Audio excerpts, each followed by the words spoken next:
and welcome to FinextraTV. I'm Hannah Wallace and we're here at Sibos 2022 in Amsterdam.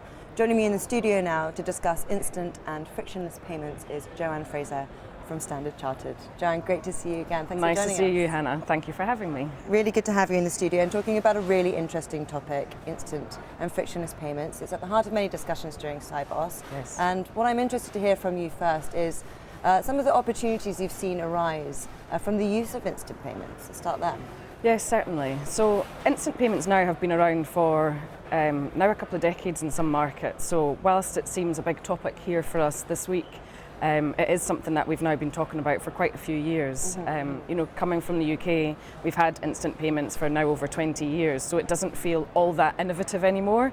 But if you look at other markets where they've really leapfrogged other payment methodologies and they've jumped straight into instant payments, for example, when it was launched in India with UPI, that really was true innovation for that country. So I think there's some perspective on where we are in the world and how it has been born really and for how long it has been there. Yeah. But interestingly, if you look again at some of our developed markets in the UK and instant payments themselves, they are traditionally just being used really for, payable type solutions. But in some of the more emerging markets, and particularly as we see in Asia, they are being embedded far more into generally what people are doing, and they just form part of an experience. And they're embedded in a transaction. Yeah. So we've seen some interesting developments in particular on how they are used in e-commerce and for marketplaces where there really is a demand for an instantaneous transaction. And we've worked with a number of companies to enable that. It becomes part of their checkout experience, where it almost becomes a receipt rather than a payment on their side. And it really has helped them drive e-commerce volumes, which, to be fair, in the last 3 years has become a really, really important part of their business, particularly in light of what we've seen with the pandemic.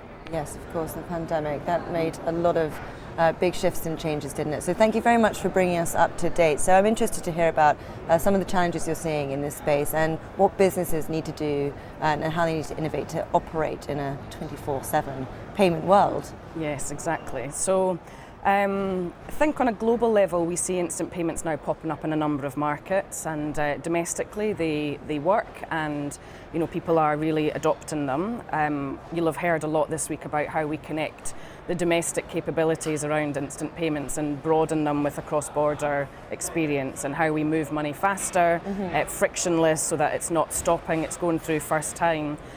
We've still got a bit of a journey, I think, collectively to get through in ensuring that experience. Firstly, in connecting in those schemes. So at Standard Chartered we can connect into, for example, India, where we can do a cross-border payment and then connect into the domestic system, which really gives us, I think, an advantage there. And we will see more of that popping up in other locations, but we've all got to connect at some point. And I think one of the big topics of discussion this week is the compliance around it and the regulations, some of the challenges we might have around screening and enabling a payment to get through that first time, which we're all going to have to collectively crack together. Sure, so connecting and collaboration is key to meeting some of those challenges as well. It absolutely is, yes. So that's interesting. So tell me a bit more about some of the technological advancements you're seeing to encourage these frictionless payments move along, and how are you collaborating with others to ensure that?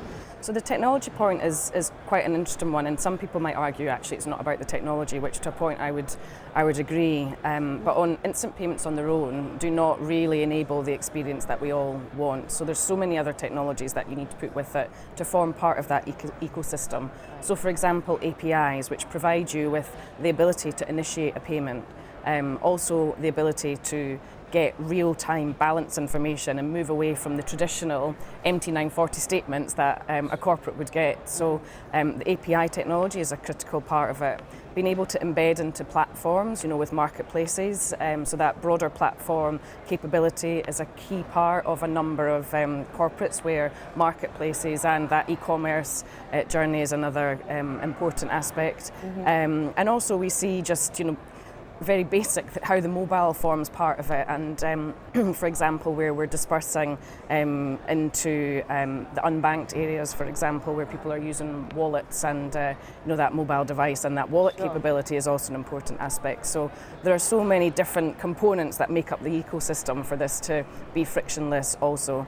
And then there's a number of developments, particularly with SWIFT, where we've got SWIFT GPI enabling tracking of the payment, or pre-validation with an API, which helps you just understand that you're paying the correct person in the first place. So we don't want to pay the wrong person, and we also want to avoid the rejection. So those would be a couple of examples. On your final point on collaboration, collaboration is key. It sounds very obvious. It's a big buzzword, but we can't solve a lot of these problems on our own in isolation. At Standard Chartered, we love to work with our clients and look at a problem collectively, as more brains are better than one usually, and the same across the industry. We work very closely with our industry partners, trying to work through what are the solutions, how do we work together. Often you need the network scale in order to make it successful. Some sound advice to end on there, Joanne. Thank you very much, and thank you so much for sharing your insights today. I'll let you get back to the event, but a pleasure. Thank you, Hannah. Lovely to see you.